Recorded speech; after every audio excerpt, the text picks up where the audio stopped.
Salam dəyərli müdavimlər, hər vaxtınız xeyir olsun. Başlayaq sualların izahına. Sual 1.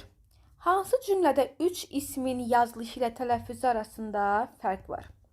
Cavabımız olacaq burada D variantı. Baxın, bir bu, bir bu.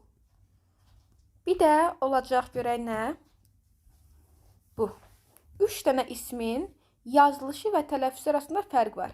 Rəngdə, yəni Ç, çiçəklər, xışdırıq, böcəklər, xışdırıq.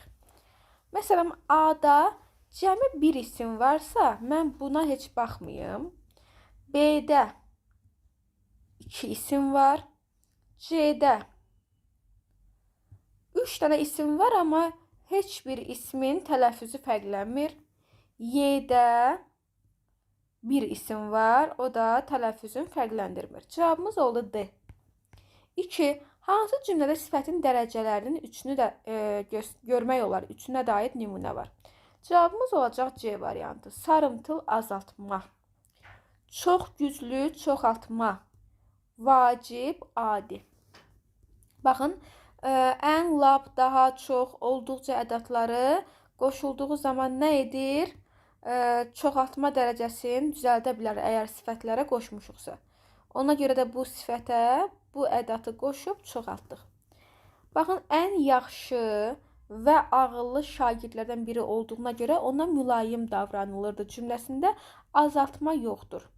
B variantı çox maraqlı və faydalı məlumatlarla zəngindir ifadəsində cümləsində azaltma yoxdur.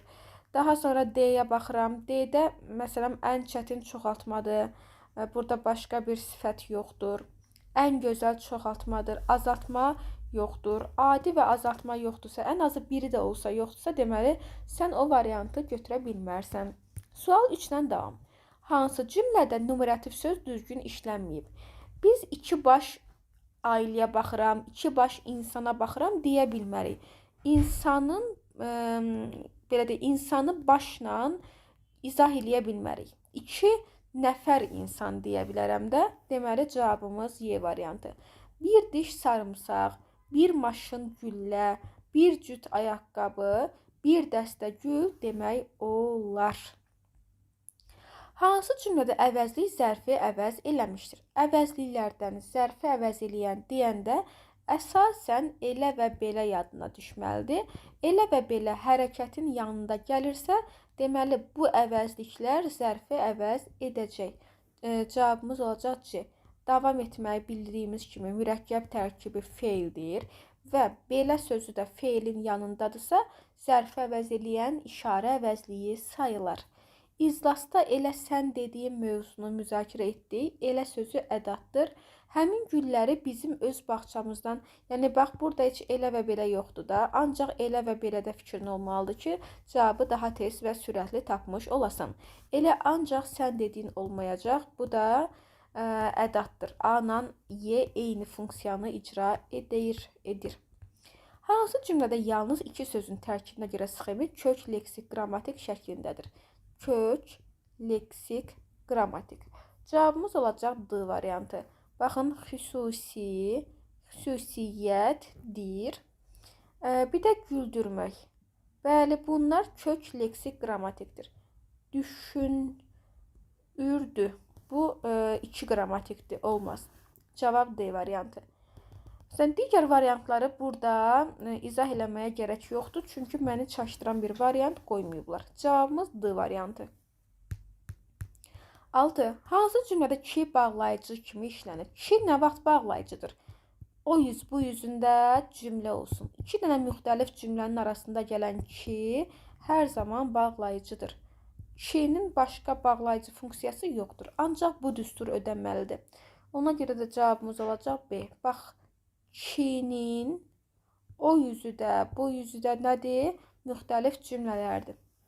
Özü bilərəkdən vergül qoymayıb, çünki şərtdə yazıb ki, durğu buraxılıb. Vergül qoysam, inan ki, cavabı 2 saniyə tapacaqsan. Çünki ki bağlayıcısı normalda vergülündən tapılır. A-da ədat, C-də ədat, D-də ədat, Y-də də ədatdır. Yəni, o düsturu ödəməyən bütün kilər ədat sayılır. Hansı cümlədə həm qoşma, həm də zərf kimi işlənən söz zərf vəzifəsindədir? Amonim söz tapmalısan, o amonimlik qoşma və zərf kimi özünü tanıtmalıdır və məhz bu cümlədə qoşma tayı yox, zərf tayı mənə maraqlıdır. Cavab A. Əvvəl və indi sözləri burada nədir? Zərfdir. Bəli, elə söz tapmalıyam ki, o söz həm qoşma, həm də zərf kimi işlənsin və məhz bu cümlədə də A variantında da necə olsun? Zərf funksiyasında qalsın. Burada qoşmadır. Aha, daha sonra burada doğru sözü niyə olmaz? Çünki qoşma və zərf kimi yox, bax bu cümlədə sifət mövqeyindədir. Ona görə olmaz. Burada qoşmadır, burada da qoşmadır. Mən variantdan qoşma yox, variantdan zərf axtarmalıyam. C-dəki variant sifətdir, D-dəki qoşmadır, Y-dəki qoşmadır, B-dəki qoşmadır. Amma A-dakı funksiya nədir? Zərfdir. Və bu zərf də qoşma ilə amonimdir. Hansı cümlədə bağlayıcı səhv yazılmışdır? Cavabımız olacaq burada C variantı. Atamla nan bunun tələffüzüdür. Atamla anam konsertə getmişdilər. Cavabımız olacaq C variantı.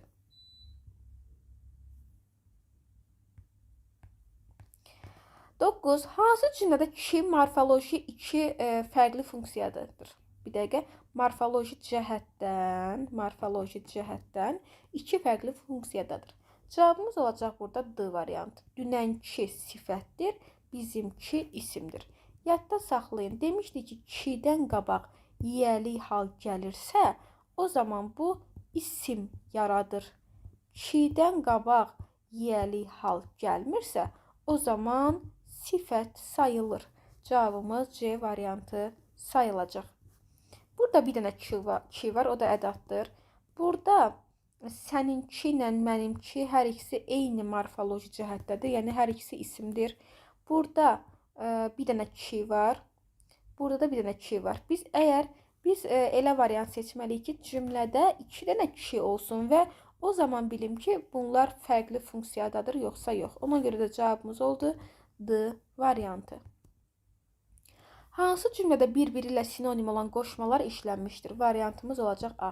Mən ona tərəf addım atdıqdan sonra mənə sarı gəlməyə başladı. Bəli, bu formada. Dəklə kimi müxtəlif funksiyalardadır. Məzmununa da baxsaz görəcəksiniz.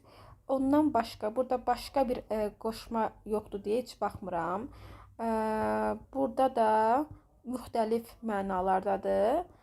Burada da bir ədəd qoşma var. Siz 2 ədəd qoşma tapmalısınız. Cavabımız olacaq A variantı. Sual 11-dən davam edək. Hansı cümlədə sıranı tamamlayacaq söz işlənmişdir? Amma, ancaq, lakin. Qarşılaşdırma bağlayıcılarının sırasına oxşuyur bu. O səbəbdən cavabımız olacaq B variantı. Əgər, madam, ki, ya da qarşılaşdırma bağlayıcısı deyildi, bu sıranı tamamlaya bilməz. Hansı cümlədə əvəzlikdən sonra vergül işlənə də bilər, işlənməyə də bilər? Cavabımız olacaq burada Y variantı. Filan kəs binada yaşayır və hər gün səni görür. Bir də var, hansı binada yaşayır, o binada yaşayır. O, ümumiyyətlə bu tip şərt görəndə, istər o, istər bu. İsmin sualına cavab verəndə, yəni iki başlı olması üçün həm ismin sualına cavab verməlidir, həm də sifətin sualına. Bu iki sualın ikisinə də cavab verirsə, deməli həm vergül qoyular, həm də qoyulmaz. Kim binada yaşayır? O. Hansı binada yaşayır? O bina. Cavab Y variantı. Cümlələrin birində sifət yoxdur. Variantımız olacaq D variantı. Çünki hərəkətin yaxşılığı zərfdir. Başqa imkan sifətdir. Güclü komanda sifətdir. Cəsarətli qərar sifətdir. Gözəl səhər sifətdir. Davam edək 14-dən. Hansı cümlədə bir ədəd sifət işlənib və tərkibində bir leksik şəkilçi var? Cavabımız B variantı. Bir dənə sifət var və bir dənə leksik var. İki dənə sifət var. Ümumiyyətlə sifət yoxdur.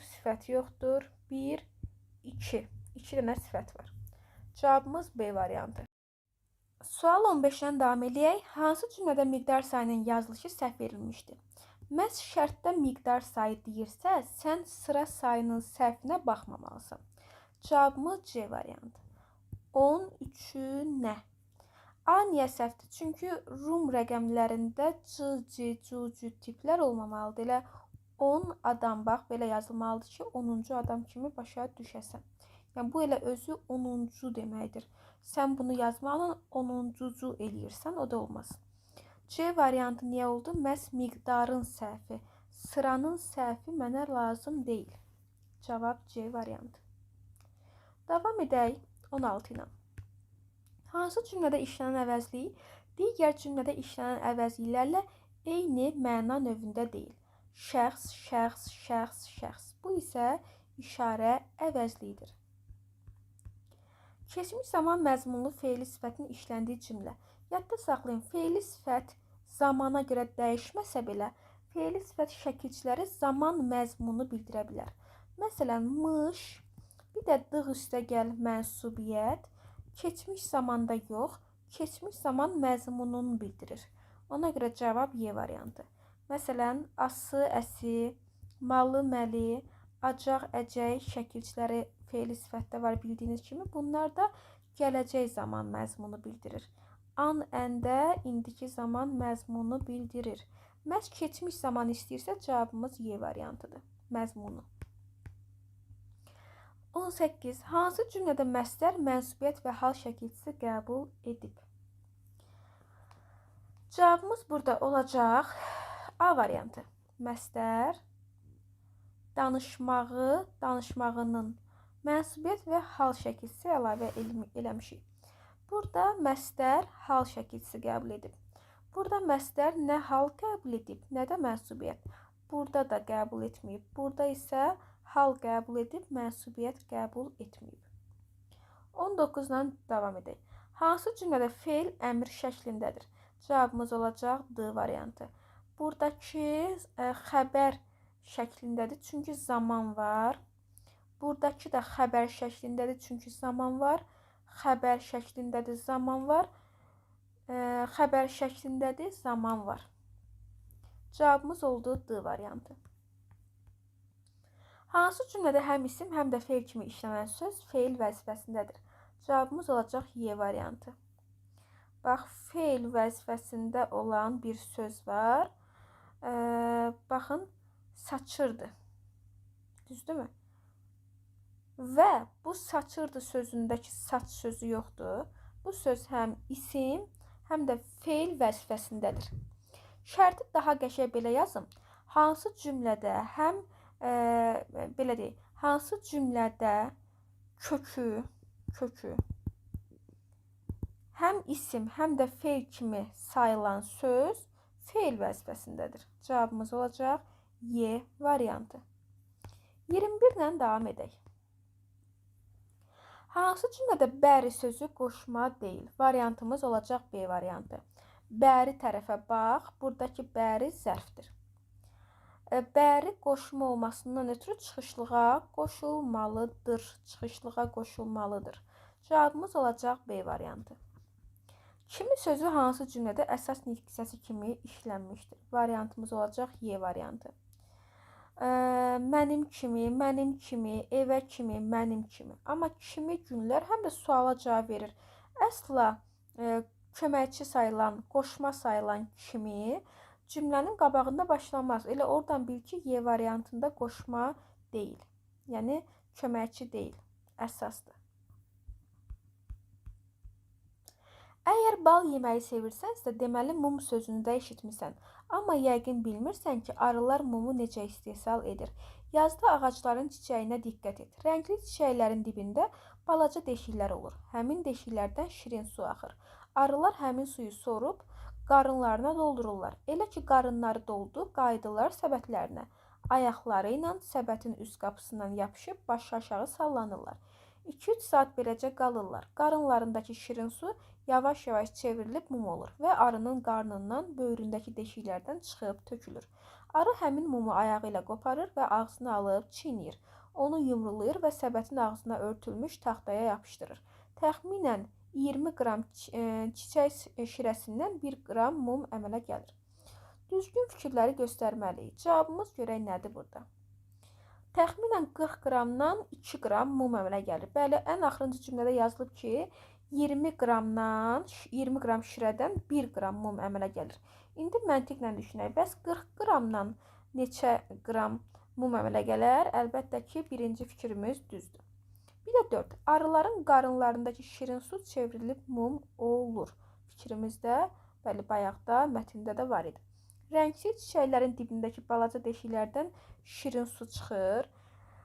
Baxaq, balaca deşiklərdən, rəngli deşiklərdən su çıxır. Bu isə deyir ki, rəngsizdən çıxır. Deməli, səhv deyir. Arılar əlləri ilə yox da, arılar ayaqları ilə səbətə yapışır. Deməli, 2 və 3 səhvdir. Cavabımız D variantı. Bir müdrik kəndə gəlir, amma heç kim ona əhəmiyyət vermir. Bir neçə gəncdən başqa müdrik heç kim üçün maraq, bir neçə gəncdən başqa... Aha, bir müdrik kəndə gəlir, amma heç kim ona əhəmiyyət vermir. Bir neçə gəncdən başqa müdrik heç kim üçün maraq kəsb etmir. Əksinə, kəndin sakinləri istehza edib onu doluyurlar. Bir gün müdrik öz şagirdləri ilə kəndin ən böyük yolundan keçirmiş. Bu vaxt bir neçə qadın və kişi müdriki təhqir etməyə başlayır. Müdrik onlara yaxınlaşıb onu təhqir edənlərə alqış edir. Həmin adamlar çıxıb gedəndən sonra şagirdləri müdrikə irad tutub deyirlər. Onlar ağızlarına gələni sizə dedilər, siz isə onlara xoş söz dediniz. Müdrik şagirdlərinə belə cavab verir. Bizim hər birimiz nəyimiz varsa onu da başqalarına təklif edirik. Mətnə hansı ad verilsə ən uyğun başlıq olar. Özündə nə varsa qarşındakına da onu arzula. Yaxşısansa yaxşılıq, piссənsə pislik. Cavabımız oldu B variantı. Və nəhayət gəlirik 25-ə. Deməli, burada ardıcıllığı qoymalıyıq. Cümlələri ardıcıllıqla düzməliyik. Cavabımız burada olacaq C variantı. Birinci buradan başlayıram. Köhnə bir saat mağazasında illərlə işləyən usta hər gün köhnəlmiş saatları təmir edirdi. Bir gün həmin usta əlinə keçən antik bir saatın içindən gizli bir xəritə tapdı. Bu xəritə tapı baxın. Ardın bununla gətirməliyəm. Bununla. Bu xəritə unudulmuş bir xəzinənin yerini göstərirdi. O andan etibarən sadə həyat sürən usta böyük bir macəranın başlanğıcında olduğunu anladı. Belə əziz müdavimlər, ümid edirəm ki, suallar sizlərə yararlı oldu. Zəhmət olmasa nəticənizi həm müzakirə qruplarımıza, həm də YouTube-da bu izahın rəy bölməsində mütləq şəkildə yazın. Hələlik növbəti izahlarda görüşmək ümidi ilə.